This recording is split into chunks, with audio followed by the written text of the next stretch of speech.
The ancient roots of modern inadequacy, why we never feel good enough. In the silent corners of our minds, a persistent voice whispers, "You are not enough." This experience transcends cultural boundaries, economic status, and personal accomplishments. From the executive in her corner office to the artist in his studio, from the parent watching their child's recital to the student awaiting exam results, the feeling of inadequacy touches us all. What makes this phenomenon particularly fascinating is its persistence despite external validation. Promotions, awards, and accolades often fail to silence this inner critic, suggesting that its roots run deeper than our contemporary achievement culture might suggest. This feeling of inadequacy is not merely a product of modern social media comparisons or competitive workplaces. Rather, it represents a fundamental aspect of human consciousness that has been recognized across civilizations and throughout history. Ancient philosophical traditions and religious texts document this struggle, while modern psychology provides empirical frameworks for understanding it. By examining both ancient wisdom and contemporary research, we can uncover the timeless patterns that keep us trapped in cycles of self-doubt and insufficient self-worth. This exploration will follow the PrEP model, point, reason, example, point restated, to systematically analyze why we never feel good enough. We will begin by establishing the psychological mechanisms that create and maintain feelings of inadequacy, supported by the pioneering work of Karen Horney. We will then explore the philosophical underpinnings of this experience through Schopenhauer's insights on desire and satisfaction. Buddhist concepts of suffering and impermanence will provide a spiritual dimension to our understanding, while contemporary neuroscience research will ground these insights in biological reality. Finally, we will synthesize these perspectives to offer practical approaches to breaking free from the trap of perpetual inadequacy. Through this journey across disciplines and time periods, we will discover that our struggle with feeling not enough connects us to countless generations who have wrestled with the same fundamental human challenge. More importantly, we will find that ancient wisdom, when integrated with modern understanding, offers profound pathways toward a more authentic relationship with ourselves and our inherent worth. The psychological mechanisms of inadequacy, point. The feeling of never being good enough operates through specific psychological mechanisms that have been extensively documented in clinical research. These mechanisms create a self-reinforcing cycle that maintains feelings of inadequacy despite contradictory evidence. Understanding these patterns is the first step toward dismantling them. Karen Horney's neurotic needs and the idealized self. Karen Horney, a pioneering psychoanalyst who broke from Freudian orthodoxy, identified a psychological pattern that directly explains the persistent feeling of inadequacy. In her seminal work, Neurosis and Human Growth, 1950, Horney introduced the concept of the idealized self, a perfectionistic self-image that we create and then strive to embody. This idealized self is not based on our actual capabilities or authentic desires, but on what we believe we should be to gain approval and security. Horney writes, "The person who has become alienated from himself through the severity of his self-condemnation creates an idealized image of himself because he cannot tolerate himself as he is, and believes that others could not tolerate him either. He tries to reshape himself into a being of absolute perfection. This idealized self creates what Horney termed the tyranny of the should, a set of impossible demands we place upon ourselves. These shoulds are often unconscious but manifest as a constant sense that we are falling short of some essential standard. As Horney explains, the should is not only a matter of high standards but of grandiose expectations as to what we should be able to achieve, endure, understand, know, foresee, and so on. The gap between this idealized self and our actual self becomes the breeding ground for chronic feelings of inadequacy. No matter what we achieve, the idealized self shifts the goalposts, ensuring that we never quite measure up. This creates what Horney called neurotic pride and neurotic shame. Pride in our impossible standards and shame at our inevitable failure to meet them. Contemporary psychologists have built upon Horney's insights. Dr. Jennifer Crocker's research on contingent self-worth demonstrates that when people base their self-esteem on external validations, such as appearance, competition, or approval from others, they experience greater instability in their sense of self-worth and higher levels of stress and depression. Similarly, Dr. Kristen Neff's work on self-compassion shows that the habit of harsh self-judgment, a direct manifestation of Horney's tyranny of the should, correlates strongly with psychological distress and reduced well-being. The cognitive foundations of inadequacy. Cognitive psychology provides additional insight into the mechanisms that maintain feelings of inadequacy. Dr. Aaron Beck, the founder of cognitive therapy, identified specific cognitive distortions that filter our perceptions and reinforce negative self-evaluations. These include all-or-nothing thinking, viewing achievements in binary terms of perfect success or complete failure, discounting the positive, dismissing positive experiences or accomplishments as not counting, should statements, imposing rigid rules on oneself that generate guilt when not followed, personalization, taking excessive responsibility for negative events, mental filtering, focusing exclusively on negative details while ignoring positive aspects. These cognitive patterns create a perceptual filter that selectively attends to evidence of inadequacy while discounting evidence of competence or worth. Research by Dr. Susan Nolan-Hoeksema on rumination, the tendency to repeatedly focus on negative thoughts and feelings, shows that this cognitive habit maintains and intensifies feelings of inadequacy and contributes to depression. The psychological mechanisms identified by Horney, Beck, and contemporary researchers explain why external achievements often fail to resolve feelings of inadequacy.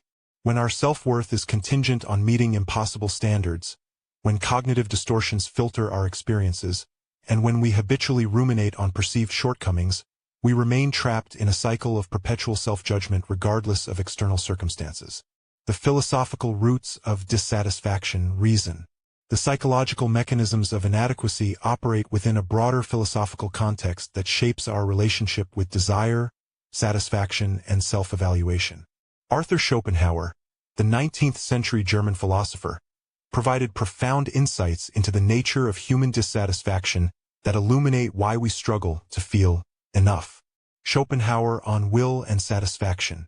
In his masterwork, The World as Will and Representation, 1818, Schopenhauer argued that human existence is characterized by an endless striving he called will, a fundamental force that drives all action and desire. This will, according to Schopenhauer, can never be permanently satisfied. He writes, "All willing springs from lack, from deficiency, and thus from suffering. Fulfillment brings this to an end. Yet for one wish that is fulfilled there remain at least 10 that are denied." This philosophical framework explains the shifting goalposts phenomenon that characterizes feelings of inadequacy. When we achieve a goal or obtain an object of desire, we experience momentary satisfaction, but this quickly gives way to new desires or heightened expectations. Schopenhauer observes, "We are not properly conscious of the health of our body, but only of the spot where it pinches. We do not think of all our affairs that are going on perfectly well, but only of some insignificant trifle that annoys us." Schopenhauer's insight that life swings like a pendulum backward and forward between pain and boredom captures the experience of many who find that even after achieving significant goals, they quickly return to a state of dissatisfaction or restlessness. This pendulum creates a philosophical trap. Either we are striving and feeling inadequate, or we have temporarily achieved our aims but soon find ourselves bored and seeking new challenges that will, once again, make us feel inadequate. Contemporary philosopher Alain de Botton has expanded on Schopenhauer's insights, noting in Status Anxiety, 2004, that our sense of inadequacy is often comparative rather than absolute. We judge ourselves not against fixed standards but against others in our reference group. As social media expands our reference groups to include the curated highlights of countless lives, the opportunities for unfavorable comparison and thus feelings of inadequacy multiply exponentially. Existential perspectives on authenticity and worth. Existentialist philosophers provide another lens for understanding the roots of inadequacy. Jean-Paul Sartre's concept of bad faith, mauvaise foi, describes the self-deception involved in denying our fundamental freedom and responsibility. When we measure ourselves against external standards without questioning their validity or relevance to our authentic desires, we engage in a form of bad faith that alienates us from our true selves. Simone de Beauvoir extended this analysis to the social dimensions of inadequacy in The Ethics of Ambiguity, 1947. arguing that authentic existence requires acknowledging the tension between our freedom and the constraints of our situation. When we fail to recognize this ambiguity, expecting either perfect freedom or complete determination, we create impossible standards that generate feelings of inadequacy. Martin Heidegger's concept of das Man, the base self, in Being and Time, 1927, describes how we often measure ourselves against anonymous social standards rather than confronting the responsibility of authentic existence. This conformity to what one does creates a situation where, as Heidegger puts it, everyone is the other and no one is himself. The result is a persistent sense of inauthenticity and inadequacy as we measure ourselves against standards that are not truly our own.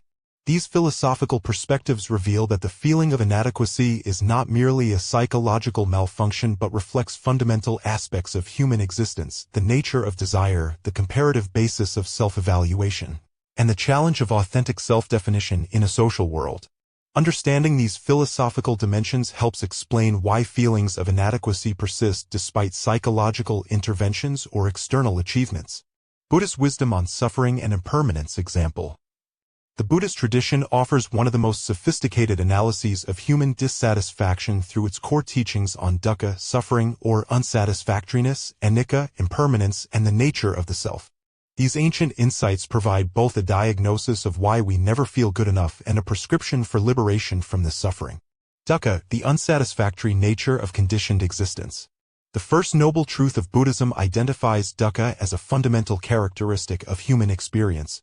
Often translated as suffering, dukkha more accurately refers to a pervasive sense of unsatisfactoriness or incompleteness that colors even pleasant experiences. The Pali Canon, the earliest Buddhist texts, describes three types of dukkha. Dukkha, ordinary suffering such as physical or mental pain. Viparinama, suffering caused by change when pleasant experiences inevitably end. Sankhara, the subtle dissatisfaction inherent in conditioned existence. This third type of dukkha directly relates to feelings of inadequacy. It refers to the inherent unsatisfactoriness of a self-concept built on impermanent conditions. When we base our sense of worth on achievements, possessions, relationships, or other changing phenomena, we create the conditions for perpetual dissatisfaction. The second noble truth identifies the cause of this suffering as tanha, craving or thirst, specifically craving for experiences to be different than they are. This includes craving to be different ourselves, more accomplished, more attractive, more worthy, which directly fuels feelings of inadequacy. As the Buddha taught in the Dhammapada, from craving springs grief, from craving springs fear. For one who is wholly free from craving, there is no grief, whence then fear? Anicca, the reality of impermanence. The Buddhist teaching of anicca, impermanence, explains why the pursuit of adequacy through external achievements or internal states is fundamentally flawed. According to this principle, all conditioned phenomena, including our bodies, thoughts, emotions, relationships, and accomplishments, are in constant flux, arising and passing away. When we seek lasting satisfaction or a stable sense of self-worth from these impermanent phenomena, we set ourselves up for disappointment. As the Buddha stated in the Anicca Sutta, all conditioned things are impermanent. When one sees this with wisdom, one turns away from suffering. This insight reveals why the feeling of enough remains elusive. We are seeking permanence where none exists. Modern Buddhist teachers have elaborated on how this understanding applies to our sense of inadequacy. Pema Chodron, in When Things Fall Apart, 1997, writes, "We think that if we just meditated enough or jogged enough or ate perfect food, everything would be perfect. But from the point of view of someone who is awake, that's death. Seeking security or perfection, rejoicing in feeling confirmed and whole, self-contained and comfortable is some kind of death." Anatta, the illusion of a fixed self. Perhaps most relevant to the feeling of inadequacy is the Buddhist teaching of anatta, non-self, the understanding that what we perceive as a fixed, permanent self is actually a process of constantly changing physical and mental phenomena without an unchanging essence. The Anatalakkhana Sutta states, form, feeling, perception, mental formations, consciousness, all these are not self. If they were self, they would not lead to affliction. This teaching directly challenges the basis of inadequacy by questioning the very existence of a fixed self that could be enough or not enough. From the Buddhist perspective, the feeling of inadequacy arises from a fundamental misunderstanding of our nature. We believe ourselves to be fixed entities that can be definitively evaluated, when in reality we are fluid processes in constant interaction with our environment. Contemporary mindfulness practices derived from Buddhist traditions offer practical approaches to working with feelings of inadequacy. John Kabat-Zinn's mindfulness-based stress reduction (MBSR) and mindfulness-based cognitive therapy (MBCT) have demonstrated clinical effectiveness in reducing self-criticism and rumination. These approaches involve observing thoughts of inadequacy with non-judgmental awareness rather than identifying with them as truth. The Buddhist tradition thus provides both a theoretical framework for understanding why we never feel good enough and practical methods for liberating ourselves from this suffering. By recognizing the unsatisfactory nature of conditioned existence, the reality of impermanence, and the illusion of a fixed self, we can begin to loosen the grip of inadequacy on our lives. Neuroscience and the biology of self-criticism. Modern neuroscience research provides a biological dimension to our understanding of inadequacy, revealing how the brain's structure and function contribute to persistent self-criticism and the elusive feeling of enough. The default mode network and self-referential processing. Neuroscientific research has identified a brain network called the default mode network (DMN) that becomes active when we are not focused on external tasks. This network, which includes the medial prefrontal cortex, posterior cingulate cortex, and parts of the parietal lobe, is involved in self-referential processing, thinking about ourselves, our past, and our future. Studies using functional magnetic resonance imaging (fMRI) have shown that excessive activity in the DMN correlates with rumination and negative self-evaluation. Dr. Norman Farb's research at the University of Toronto demonstrated that individuals prone to depression show greater DMN activation when processing negative self-relevant information, suggesting a neural basis for the tendency to dwell on perceived inadequacies. Interestingly, mindfulness meditation practices have been shown to decrease activity in the DMN. A 2011 study published in the Proceedings of the National Academy of Sciences by Judson Brewer and colleagues found that experienced meditators showed reduced DMN activity during meditation, which correlated with their subjective reports of decreased mind-wandering and self-referential thinking. Neuroplasticity and the reinforcement of self-criticism. The brain's neuroplasticity, its ability to form new neural connections based on experience, explains how patterns of self-criticism become entrenched over time. Dr. Rick Hanson, neuropsychologist and author of Hardwiring Happiness 2013, explains that the brain has a negativity bias that makes it more sensitive to negative experiences than positive ones.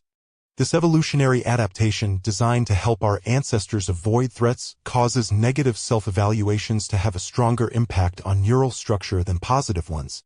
Hanson writes, "The brain is like Velcro for negative experiences but Teflon for positive ones. This means that moments of feeling inadequate create stronger neural traces than moments of feeling competent or worthy, gradually building neural circuits that automatically generate self-critical thoughts." Research on the neurobiology of compassion provides a counterbalance to this negativity bias. Dr. Kristen Neff and Dr. Christopher Germer's work on self-compassion shows that practices that cultivate self-kindness activate the mammalian caregiving system associated with the release of oxytocin and feelings of safety and connection. This suggests that self-compassion practices can create new neural pathways that counteract habitual self-criticism. Stress physiology and the perception of inadequacy. The body's stress response system also plays a role in perpetuating feelings of inadequacy. Dr. Paul Gilbert's research on compassion-focused therapy, CFT, identifies 3 emotion regulation systems in the brain. The threat system, associated with the amygdala and the release of cortisol and adrenaline.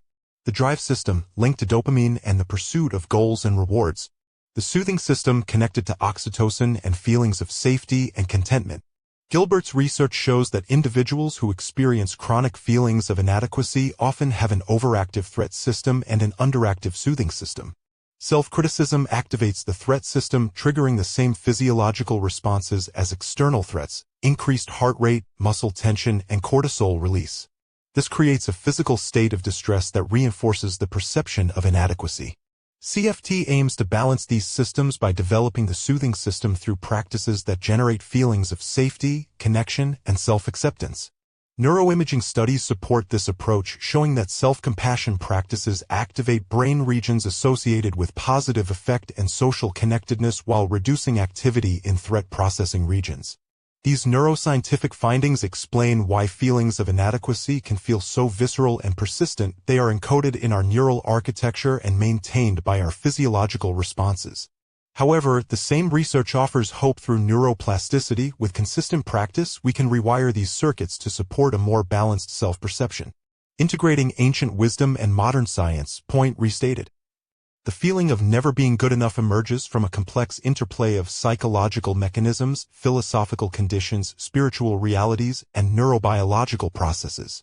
By integrating insights from these diverse perspectives, we can develop a comprehensive approach to addressing this universal human struggle. Recognizing the tyranny of the idealized self. Karen Horney's concept of the idealized self helps us recognize how we create impossible standards that guarantee feelings of inadequacy.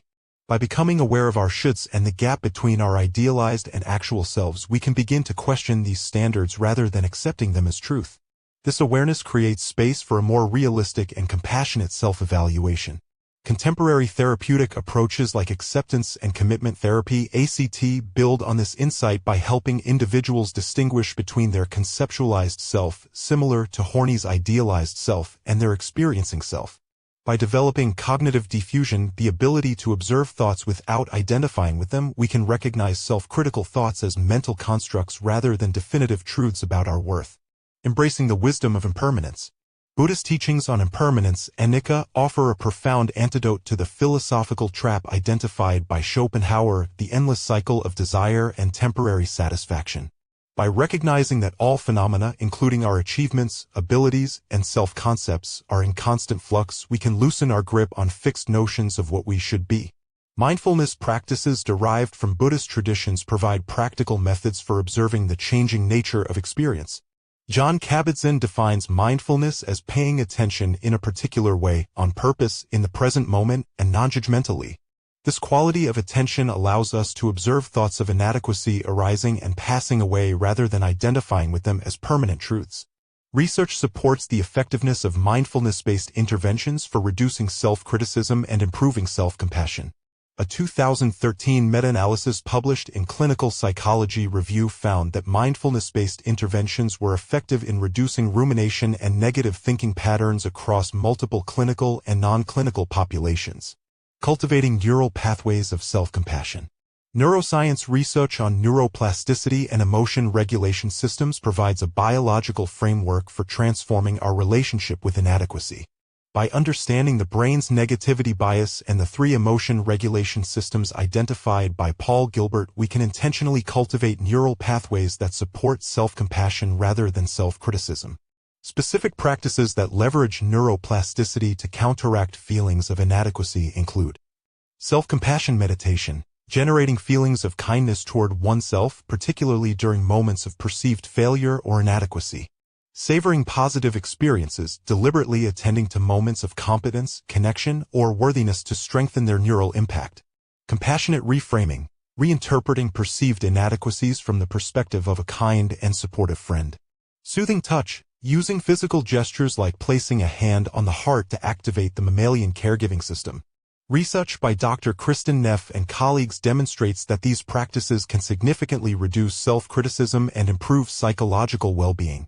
A 2020 meta-analysis published in Mindfulness found that self-compassion interventions were associated with moderate to large effects on measures of self-criticism, shame, and psychological distress. Embracing authentic existence.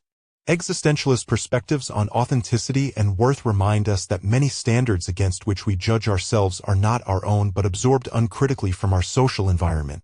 By questioning these standards and reconnecting with our authentic values and desires, we can establish a more meaningful basis for self-evaluation.